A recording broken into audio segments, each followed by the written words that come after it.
Imagine waking up one day and realizing the heaviest chains you carry. Well, they aren't forged by your circumstances, but actually by your own mind.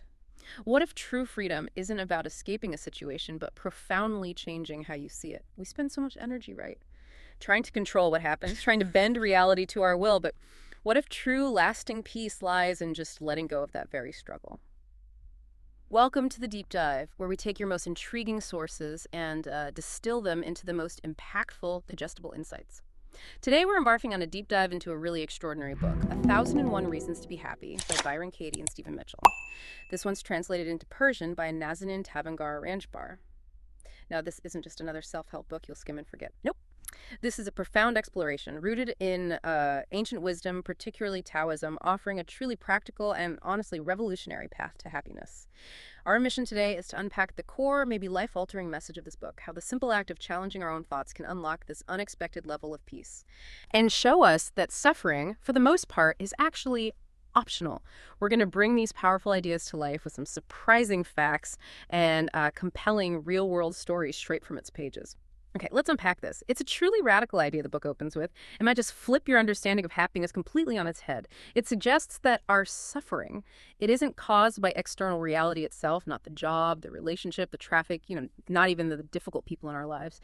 Instead, it argues that our distress, our anxiety, our deepest unhappiness stems directly from our thoughts about these things, and crucially, from our internal resistance to what already is. It's that deep-seated desire for reality to be different from what it currently is, that creates all the turmoil. Yeah, and what's truly fascinating here is just how universal this experience is, isn't it? We constantly find ourselves arguing with reality. We tell ourselves things like, this shouldn't be happening, or they shouldn't have done that. I should be further along by now.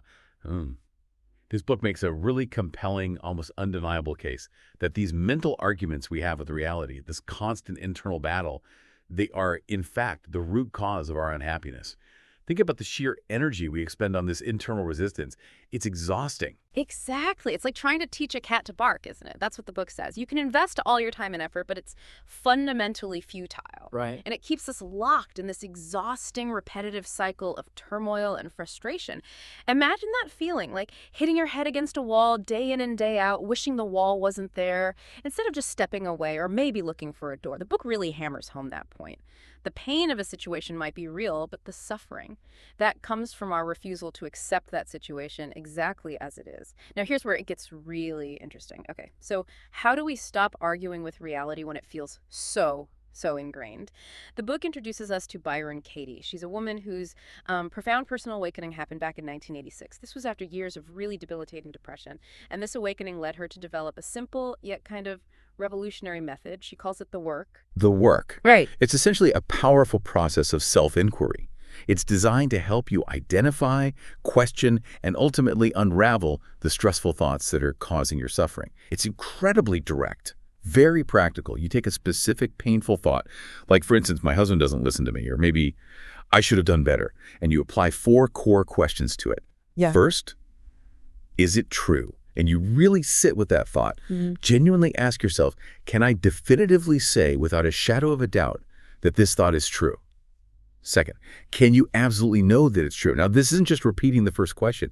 It's digging deeper. It's asking if you can absolutely know beyond any possible doubt that your thought is the complete truth. Our perceptions can be so limited, can't they? This question forces us to acknowledge that limitation. Okay, so first, is it true? Then can I absolutely know it's true? Exactly. Then third, how do you react? What happens when you believe that thought? This is often where the profound shift really begins. You tune in, you feel into the emotions, the physical sensations, the behaviors that pop up when you wholeheartedly believe that specific thought. Do you feel anxious, angry? Do you withdraw? Do you lash out? You explore the consequences, the real-world effects of clinging to that belief. Wow, okay. And finally, the fourth question. Who would you be without the thought? This one's truly liberating. Imagine your life, right? Your interactions, your internal state. If that stressful thought just vanished, what kind of person would you be? How would you feel? What possibilities might open up for you? That's powerful. But it doesn't stop there, does it? There's another step. That's right. After those 4 questions, you do what's called turn around the original thought. This means you actively invert it. You flip it to the opposite, where you turn it around to yourself, or maybe even to the other person involved in the thought.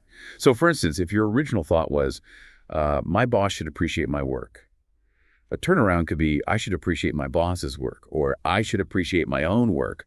That's a big one. Or even, my boss shouldn't appreciate my work, which sounds weird at first, right? Yeah, a little bit.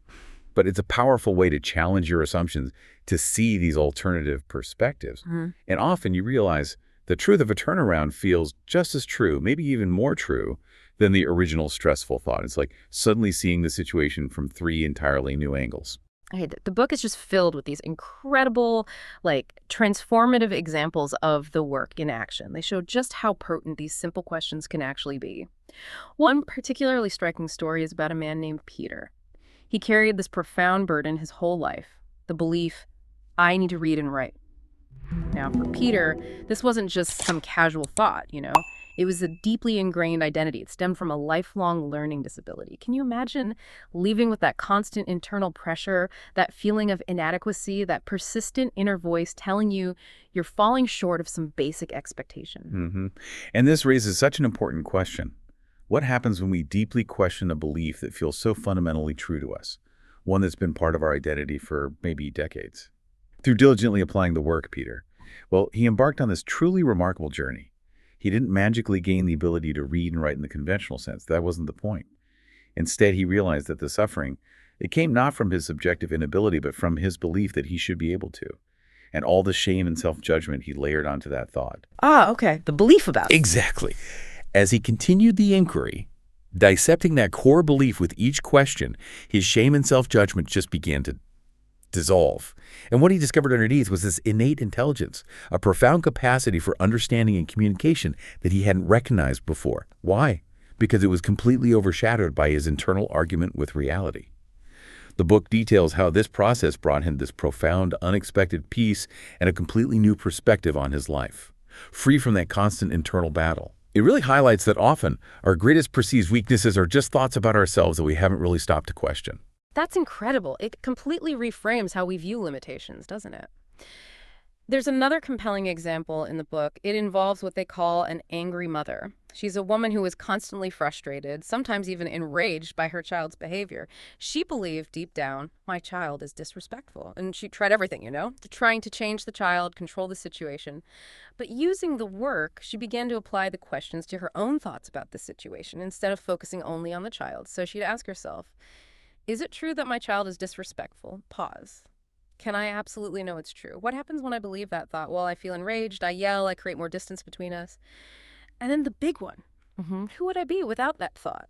Right. And this is where the magic happens, so to speak. Yeah. What she discovered was her own judgment, her own expectations, her own anger that were creating her suffering. Yeah. It wasn't solely the child's actions causing her pain. The turnarounds were profoundly insightful for her, like, I am disrespectful to my child, or I should be more respectful.